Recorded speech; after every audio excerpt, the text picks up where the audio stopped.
อะดิยังไปจับมันคือขนมยังคือในหมกทั่วเอาไปให้มาป้องไปแล้วมักเลยนี่นะใช่เอาให้ได้ไหมเราอมมือได้มานี่นะนึกว่าได้หมกทั่วที่ทรงน้ำตาลไปเยอะมากเลยนี่ใส่ถุงใส่ถุง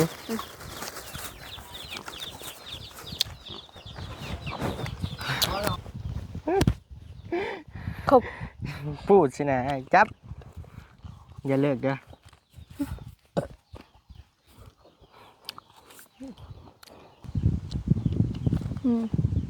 ลืมเลยพี่น้องเลยสารซื้ออูริวซีปากิวซื้อ10,000 10 ใบพี่น้องเลยภาษาจีนเด้อพี่น้องเด้อเนาะเอาพี่น้องเลยนะพี่น้องเลยในขณะนี้ทางบาวนิวก็มีเงินสมทบหรือว่าเงินสดซอยน้องน้อย7,700,000 กีบเด้อพี่น้องเด้อเนาะเป็นเลขตัวเลขกลมๆเลยนะพี่น้องเนาะน้องสายฟ้าพี่น้องเลยเนาะน้องสายฟ้าเพิ่นโทรมาหาบาวนิวนี่อยู่เพื่อนสาวน้อยฮะสบายหัวสีอีกสะอ้อยหัวพี่น้องเลยเฮ้ย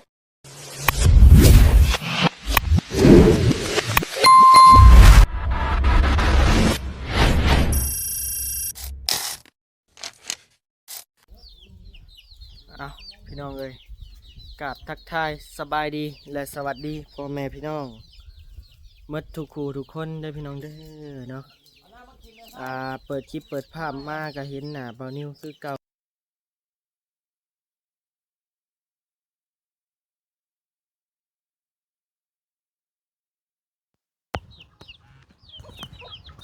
เทส1 2 3โอเคพี่น้องเลยกินนี่ลืมเปิดไมค์เด้อพี่น้องเด้อเนาะเปิดคลิปเปิดภาพมาก็อยู่ในเฮือนในซานน้องน้อยเช่นเก่าเช่นเคยเด้อพี่น้องเด้อเนาะมาในมือนี้ก็สิ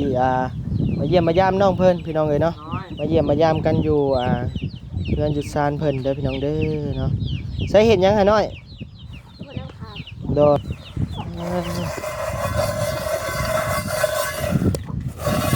ใส่ชิ้นไหม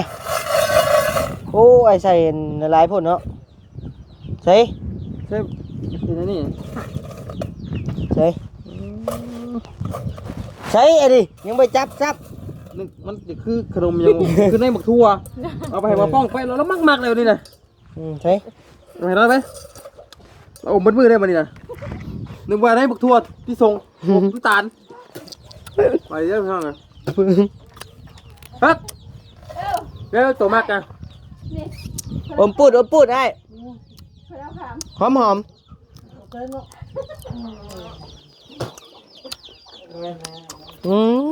งัวขักดีคุยกับเดือนสิ้นแค่เลย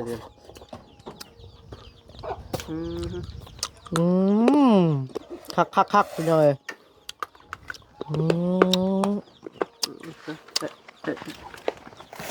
เอามาย่างกินบ่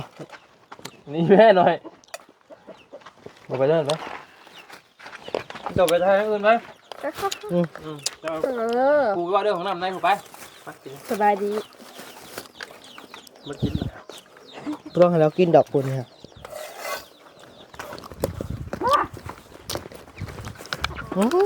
ถักเลยก็ประแดกถึงมือ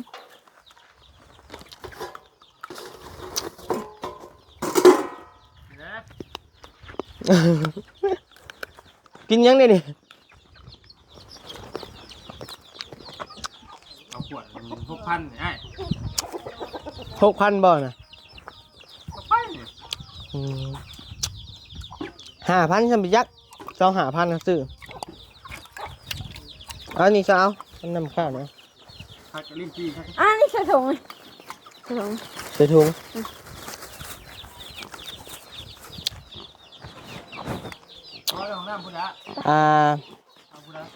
ปะมินไอซิไปแจ้งข่าว FC เลยปะเดี๋ยวคุยกันกับ FC เนี่ยก่อนพี่น้องเลยแล้วก็สิแจ้งให้น้องน้อยได้ฮู้น้ำแน่นะพี่น้องเนาะเดี๋ยวสิสรุปเบิ่งเงินคำในถุงบานิวเนาะพี่น้องเนาะมีเท่าใดออกเท่าใดนั่นนี้แหละ หามบอกลงมานั่งมึงดูฮะ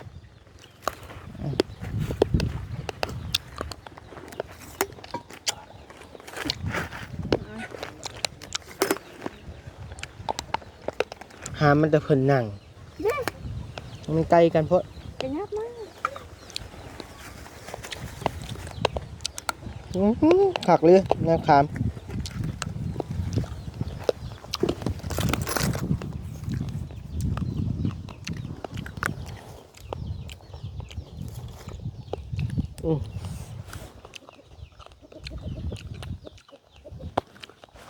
เสียงหย่ำในมะขามแต่โคบอยู่พี่น้องเลย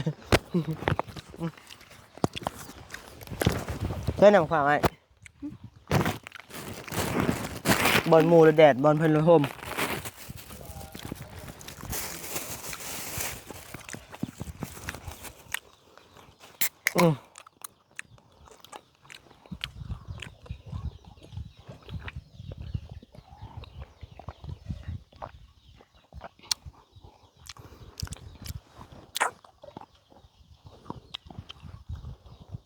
มันยังไปบูดป่าวะ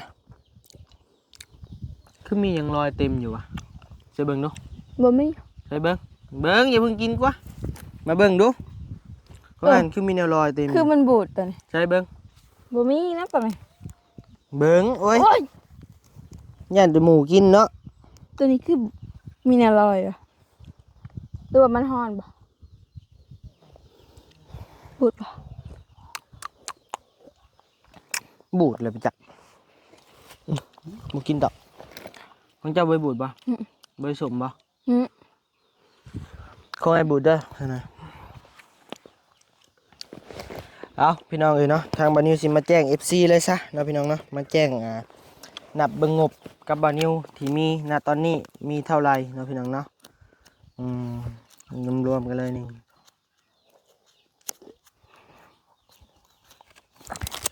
เบิ่งพี่น้องเอ้ยโอ้ยยางก็สิขาดเลยผมเบิ่งอันนี้ส่วนย่อยมันเนาะพี่น้องเนาะส่วนที่ว่าบานิวจกซื้อนั่นซื้อนี่น้ำแน่พี่น้องเอ้ยเก็บไว้นี่ก่อนนับเบิ่งดูหน่อยเท่าใดนี่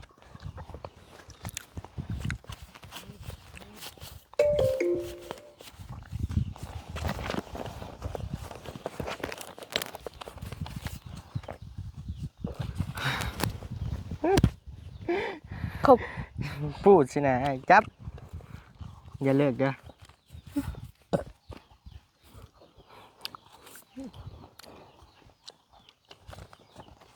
พี่น้องเอ้ยให้เพิ่นนับเป็นใบเลยว่ามีเท่าใดรวมหมดที่ว่ายังงบกับบานิวพี่น้องเอ้ย10 บาทมึงจับไว้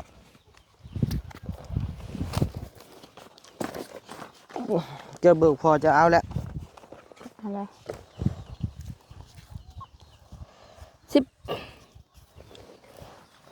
นับมีเสียงก็เฮ้ย บ่ บ่นับเป็นอยู่บ่ บ่เป็น1 2 3 4 5 6 7 8 9 10 ได้ขาดเลย ฮะอย่ามันแล้วมันขาดมาน้ำมันเบิ้งไอ้สินับไปเบิ้งโบสถ์ไฮบายโบสถ์นำเสา นั่นแหละบัน อย่าง นั่นแหละบัน โบสถ์ไฮบายโบสถ์นำเสา ยังอืม ลืมเลยพี่น้องเอ้ยสารซื้ออูริวซีปากิวซื้อ10,000 10 ใบพี่น้องเอ้ยภาษาจีนเด้อพี่น้องเด้อเนาะเบิ่งสารซื้ออูริวซีปากิวซื้อยังจื้ออยู่พี่น้องเอ้ยเนาะตอนยังน้อยเฮียนอยู่เฮียนจีนเด้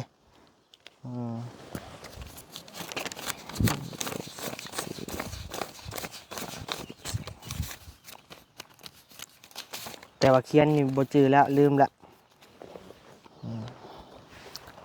น่ะเบิ่งจักล้านรวมหมด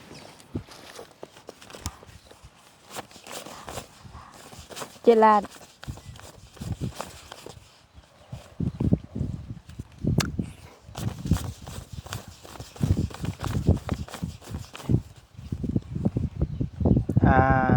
ณตอนนี้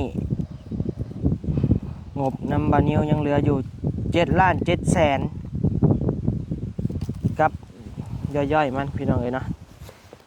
แจ้ง FC เลยเนาะงบเห็นของน้ำของในกับบานิวมีอยู่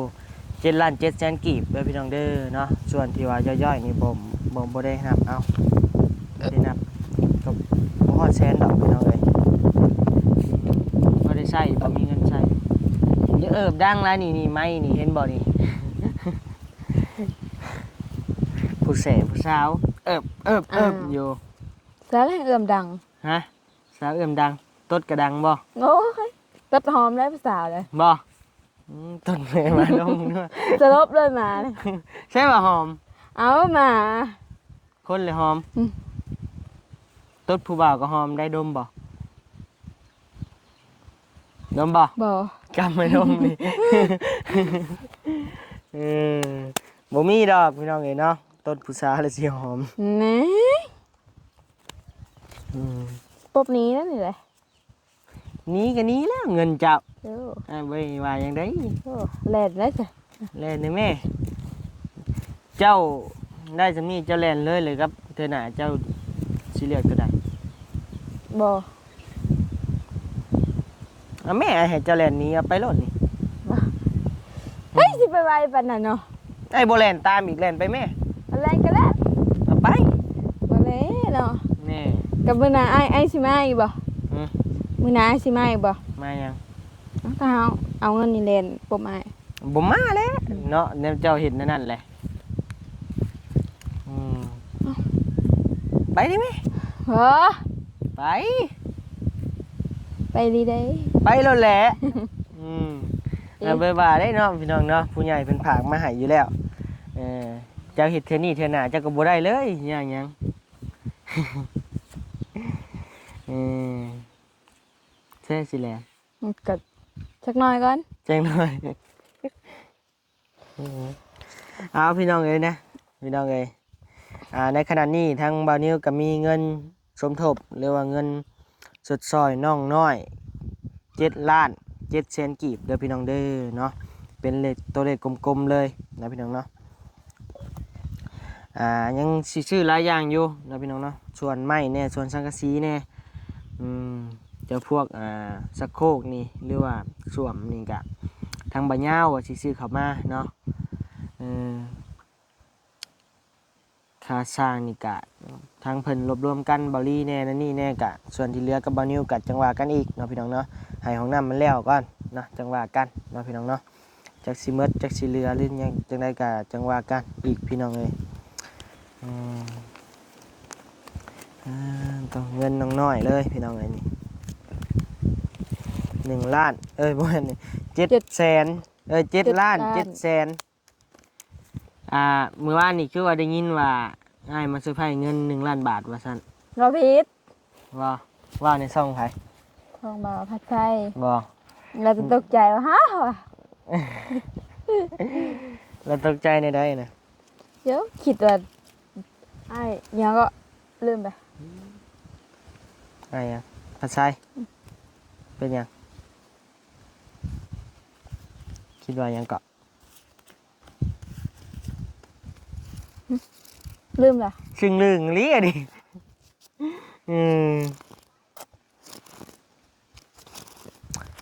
เอาโอเคพี่น้องเอ้ยเนาะแจ้ง FC สำนี้ละพี่น้องเอ้ยเรื่องเงินน้องสายฟ้ากะคือว่าบาวผัดไส้เพิ่นเปิดสมทบบ่นี่หยังเพิ่นว่าสิเฮ็ดเดินไฟฟ้าเขาว่าซั่นเนาะพี่น้องเนาะคือว่าไปหาลมกับในบงในบ้านแหละว่าซั่นเนาะแต่เพิ่นมีงบเท่าใดแหละยังไปถามเพิ่นอยู่พี่น้องเอ้ยเดี๋ยวจังน้อยจังสิไปถามเพิ่นเนาะ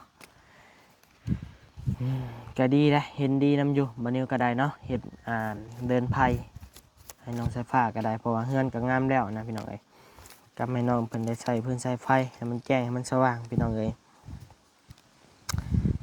ว่าไงก็มอบแสงสว่างให้เพิ่นพี่น้องเอ้ยเนาะดอกไฟโซลาร์เซลล์จะมีจักหน่วยแล้วอยู่ในเฮือน2หน่วยหน่วยใหญ่กับหน่วยน้อยแจ้งอยู่บ่เว้าได้กว่า โดยแจ้ง นึกแต่หัว อืม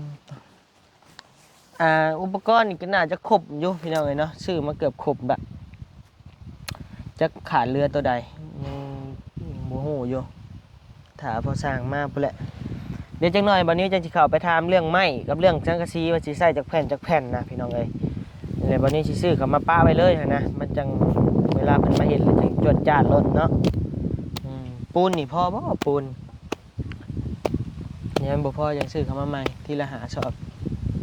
พอรถแก่หลายบ่ได้พี่น้องเอ้ยแก่บล็อกมามื้อน่ะก็ยางบวมจนว่าได้เปลี่ยนยางบัดนี้ก็ได้เงินคำเติมน้ำมันก็จนสิบ่มีพี่น้องเอ้ย หอดสิ้นเดือนมันยามใดมีแต่แป้งกับแป้งเมื่อยมีทั้งแม่เพิ่นซอยไปเปลี่ยนกันชนหนาก็ยังบ่ได้เปลี่ยนอยู่พี่น้องเอ้ยเนาะมันยังรอถาเพิ่นนั่นน่ะอยู่ว่าง SC เนาะยังบ่ SC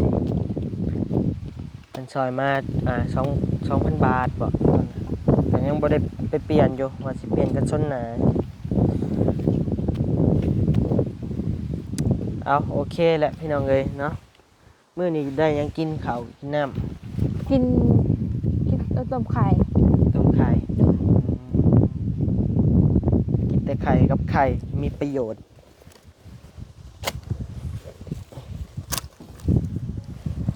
เมื่อกี้นี่ลงทางหน่อยเอ้ยไอ้ขี่ลัดเข้ามานี่แหละ ฮอดบ่ จักไปฮอดใส่บ่ฮอดห้วยนี่ซ้ำจักไปโผล่แถวใดเว้ยมันมีทุ่งนาเต็มอยู่แถวน่ะ ผู้ฮอดผู้ พุ่นบ่ ผู้แม่นถ้าอ้ายไปพี่สิออกฮอดทางดำเลยซอดผูกมาพี่ เออ มันมีทางซอด แปลว่ามันซื่อไปนี่ เด้อ แหละอ้ายต้องแวะซอยน้อยๆบนรถไถอันซอยรถไถหั่นแหละขี่เข้ามาพี่แม่นบ่ แม่น โอ้พี่น้องเอ้ยบ่ ทาง อยู่ พี่ก็ ไกล ทางพี่ก็ไปได้ เออสมุดมันต้องแวะทางรถไถทางหอมๆนั่นแม่นบ่ แม่นแหละ โอ้ยพี่น้องเอ้ยไกลสวนอ้อยมาหน่อยนึงแม่นบ่ แม่น ว่าแล้วบัดนี้ลงทางพี่น้องเอ้ยโอ้แล่นซอดปิทุ่งนาบ่กว้างๆแถวนี้มาเบิ่ง Google Map ก็บ่เห็นว่าคนทางเน็ตบ่มีสิโทรหาไผก็โทรบ่ได้กุ้มออกมาคืนอีกพี่น้องเอ้ยถามกับเจ้าเขาว่าปุ๊บออกมาคนทางถามกับเจ้าเขาว่าพูดหลัดเข้าไปข้างสวนอ้อยพวกเขาว่า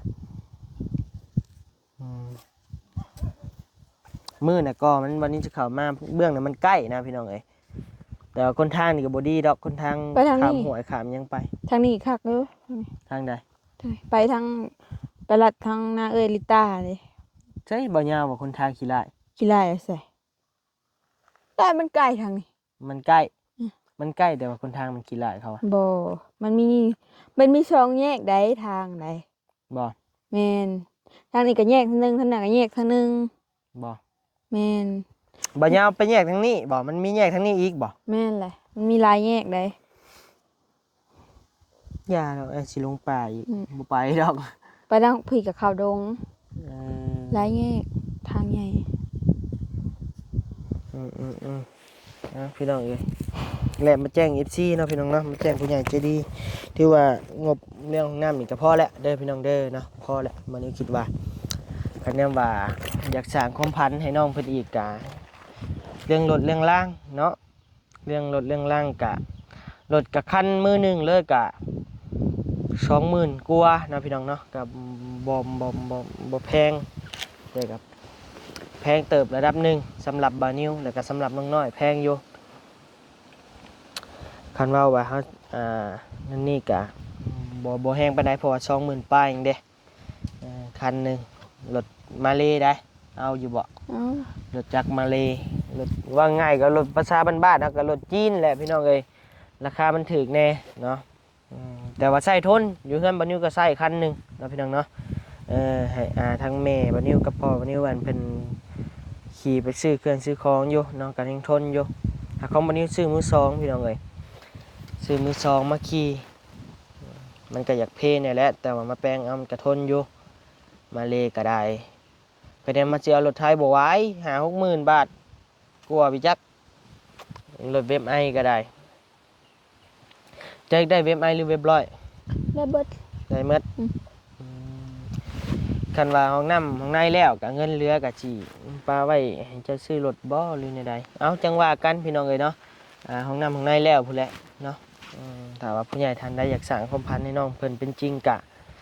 ยินดีทางบ่าวนิวก็ได้เนาะพี่น้องเนาะหรือว่ารู้จักกับเฮือนเอาตัวใด เพื่อนได้บ่ เฮือนตั้งอยู่นี่เลยบ่ บ่เลย อืม ตั้งอยู่นี่ก็คือเก่าบัดเฮาเข้าบ้านนี่สหาอยู่ไส ตั้งอยู่บ้านมีดินบ่อยู่บ้าน บ่มี แหน่มีบ่เพิ่นอยากขายดินอยู่แถวบ้าน โอ้ พอได้ยินอยู่บ่เลยจักเล็กจักน้อยแถวบ้านทางมานี่บ่มีบ่ ได้ยินก็จะเว้าตอนฮักจิกอยู่ไสเฮาก็บ่ฮู้ อืม ออกมานำก็จะเว้า เขาอยากขายดิน โดย เท่าใดเขาอยากขาย จักเลยได้ยินก็จะเว้าซื่อดินแคมทางว่ะ ดินแคมทางเลย โดย มีฮู้จักเจ้าของบ่ บ่คนแถวผู้เจ้าย่างออกไปหน้าเฮาก็บ่ฮู้กันย่างมาพร้อมกับเจ้าก็จะเว้า อืมในจิตในใจก็อยากได้ดินแคมทาง ก็อยากได้ คะแนนดินแคมทางก็ระดับ 30,000 40,000ก็ขายอีดอก30คูณ20บ่หรือซำใดก็ยันแต่ว่าเป็นแสนบาทนะบ่ไหวอยากได้กว้างสำได้ดิน ย่อเฮือนลมพ่อ พอเฮือนลม เด้อ เอา10 เมตรก็พอซั่นน่ะ10 เมตรคูณ10 เมตรพอดีลมเฮือน น้อยโพดพี่น้องเอ้ย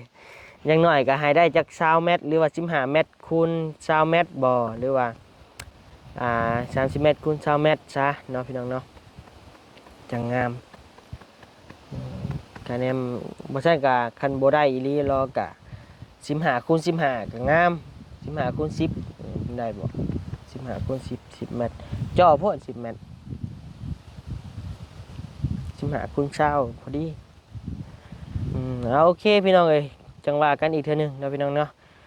สำหรับคลิปนี้บ่นิวกับน้องน้อยก็สิได้พากันลำลาเลยเด้อพี่น้องเด้อเนาะมานั่งโอ้นั่งลมกันแจ้งข่าว FC ให้มันฮู้ได้แน่ชัดเนาะพี่น้องเนาะว่าเงินนำบ่นิวมีเท่าใดเนาะพี่น้องเนาะใครโทรมาสายฟ้าฮัลโหลเฮ้ย ฮัลโหล โดยเฮ็ดหยัง บ่ เตออยู่ไสนี่น่ะ อยู่เพื่อน ไอ้ถ่ายคลิปอยู่โทรมาหยัง ตัวเดี๋ยวผมมาบ่ อืมยังอยู่เฮือนนั่นน้องน้อยอยู่ หนาว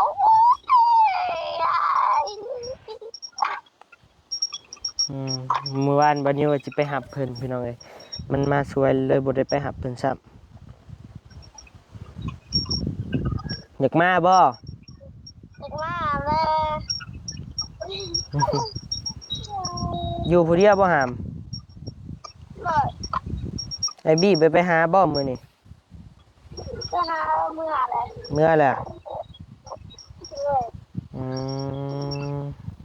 น้องสายฟ้าพี่น้องเอ้ยเนาะน้องสายฟ้าเพิ่นโทรมาหาบ่นิวนี่อยู่เฮือนสาวน้อยนี่สบายดีเพิ่นแน่สบายดีเพิ่นนี่แม่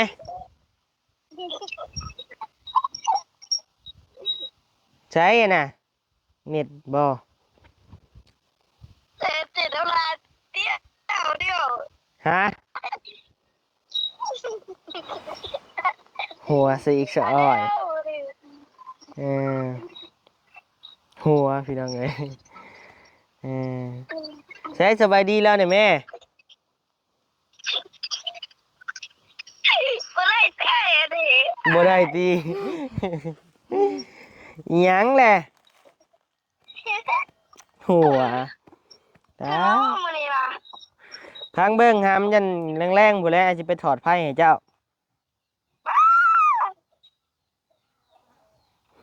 ตายบัดนี้เพิ่นบ่มีไฟฟ้าบัดนี้ตายเพิ่น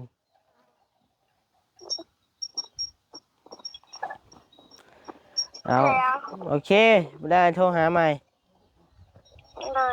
เลย โดย ไม่สุดนะฮะ น้องสายฟ้ามันโทรมาพี่น้องเลย อยากมานำ เอาโอเคพี่น้องเอ้ยสำหรับคลิปนี้ก็สิขอลำลาเลยเด้อพี่น้องเด้อเนาะอ่าเดี๋ยวโทรหาพ่อสร้างก่อนจักเล็กจักหน่อยแล้วตอบมาแหละหับอยู่บ่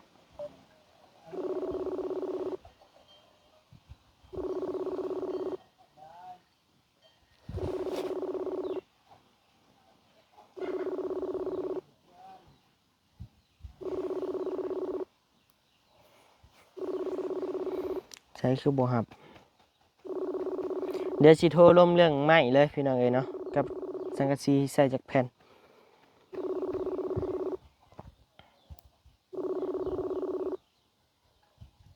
บ่หับแหละพี่น้องเอ้ยเดี๋ยวลมหลังไม้ก็ได้นะพี่น้องเนาะโอเคพี่น้องเอ้ยเนาะเดี๋ยวพอกันใหม่ในคลิปหน้าเด้อสำหรับคลิปนี้อยู่ดีไม่แห้งพี่น้องเอ้ยร่ำรวยเด้อพี่น้องเด้อบ๊ายบาย